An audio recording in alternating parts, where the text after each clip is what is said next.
It's a cool autumn's evening, and for some reason I'm squeezed into a car against Mo and Nazer. Fang's dad was driving, and the passenger seat was taken up by a tote bag holding the family's ancient bowling balls. Every time he looked in the rearview mirror, I swear his gaze lingered on me for just a second before returning to the road. The only consolation is that if I don't live to see the next day, it wouldn't be because he didn't have his priorities straight while on the road. The drive couldn't have lasted more than 15 minutes, but it felt like a good couple hours. When we finally pulled into the parking lot, I stepped out to stretch my legs while Mo and Nazer continued to catch up. Nazer was having a blast listening about how Fang and Vermdraman knocked it out in the park at Mo's. Mo was even wearing the apron Trish sold him to our little gathering. Mo, why are you wearing that outside, miles away from the restaurant kitchen? He's part of my look. If I ain't wearing an apron, I just don't feel right. Well, folks, we're here. Black hole bowling. It's been a while. Why all ripping me used to come here.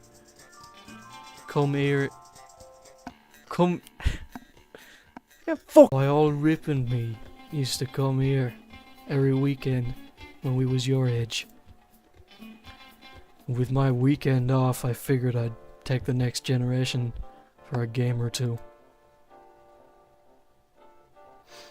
Surprised you brought Anon along, Dad. It's pretty unlike you. It was just gonna be the three of us, but the missus thought it would be a grand idea for him to come along. Mo made an odd hand motion with his tiny limbs. It only made sense when he added a whip crack sound with it. Quiet, you. I'd have your ass in bars before you'd even know it. We both knows you won't. Come on, kids. Old Mo needs the extra hands to get on his lucky shoes.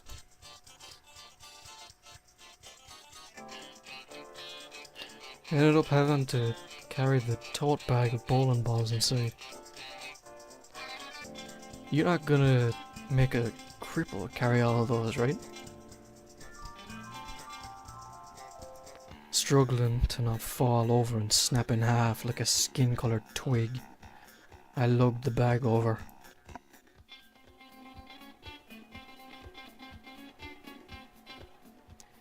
After we got a lane and I placed the balls on the rack, Fang's father and I sit in the benches while Nazer and Mo went to get some snacks. I slouched back in my seat and rest my eyes a bit. Man, those bowling balls were heavy. We parked pretty far away too, so I had to carry them a good quarter mile or so. At least the benches are clean. Sitting here with Fang's father, alone. My eyes widen. Aaron and I face each other. The blood turned to ice as I look of malevolent glee spreads across his face. So, Anon, we haven't had a real heart-to-heart yet, have we? Really? We've spoken before back at your house, haven't we, sir? True, but here we can really have some good old man talk, you know. I see. Fang's mother isn't here, and Mo's probably dropped his order twice already. Please come back soon. You been getting along well with everyone so far? Dear Lucy, Nazer, even my old buddy Mo. You're a real fast learner in his kitchen. I swallow hard as I manage a nod. The inside of my mouth feels like the center of the Sahara Desert, while my shirt was practically glued to my back from my sweat. You know, I do actually know a bit about humans, I do. In my line of work, we need to deal with all types, you know. I read this real interesting thing the other day. Or I read, sorry. Apparently dinosaurs and humans have a different amount of bones. Makes sense when you think about it. But I guess it never occurred to me.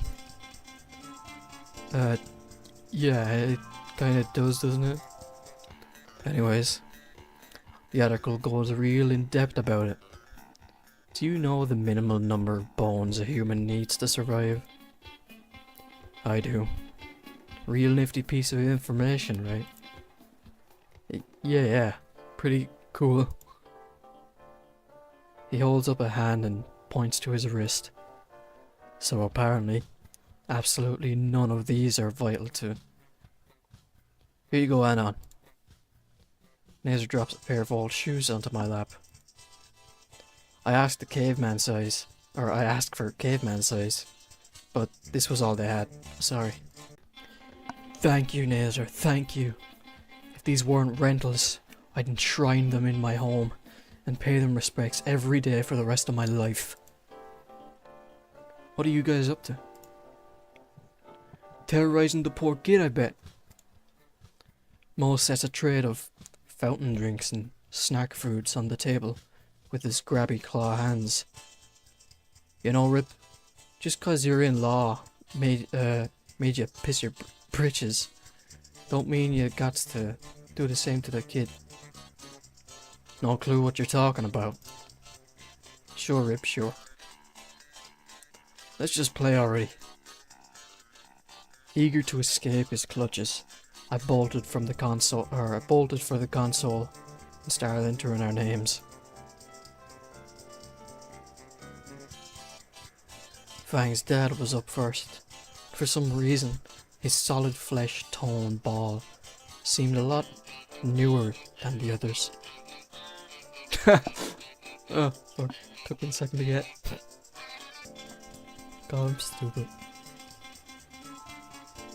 He made a show of inserting his clawed fingers into each of the holes while making sure I had a real good angle. He even oriented the ball so that the holes lined up into a little screaming face.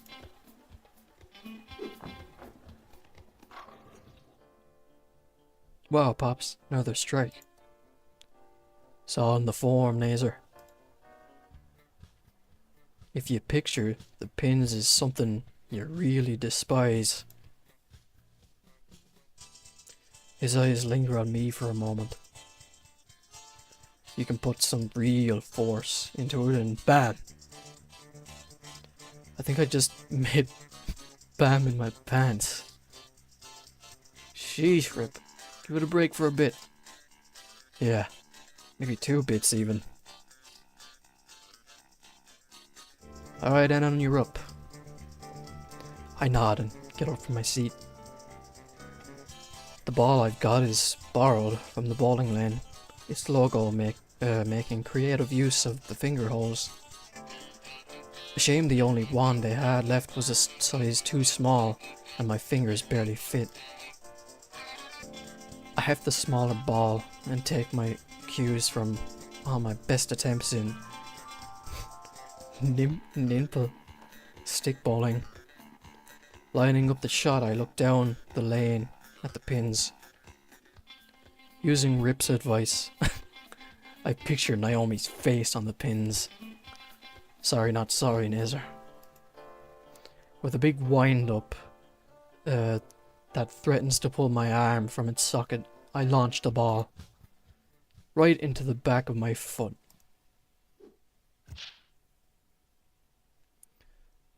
Son of a whore fucking cunt! Goddamn motherfucking shit! Fuck! Fucking shit cunt asshole, fuck. Of all the motherfucking bullshit to fucking happen in my godforsaken life, how the fuck does this happen? Fucking leaf eater ball, fuck my life, how god motherfucker. What the fuck is this fucking Tom and Jerry bullshit? How the fuck does this happen? Don't just stand there and gawk, you jackasses. Get a fucking first aid box or something for fuck's sake. You useless fucking assholes. Holy shit, this hurts like hell. Ah, fuck my foot. My fucking foot. I think I broke my fucking foot. God damn it. When I finally stopped to catch my breath, I realized all eyes in the building are on me.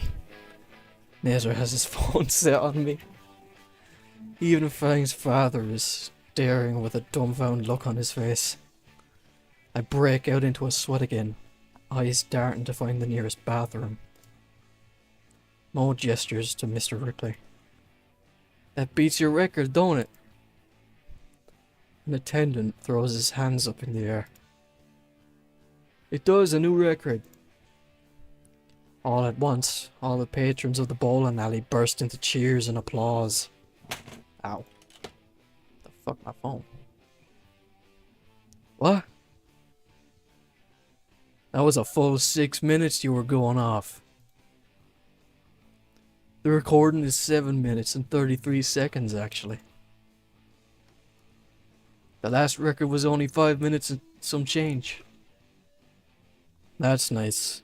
That's nice and all, but my foot is still fucking Does it even still hurt?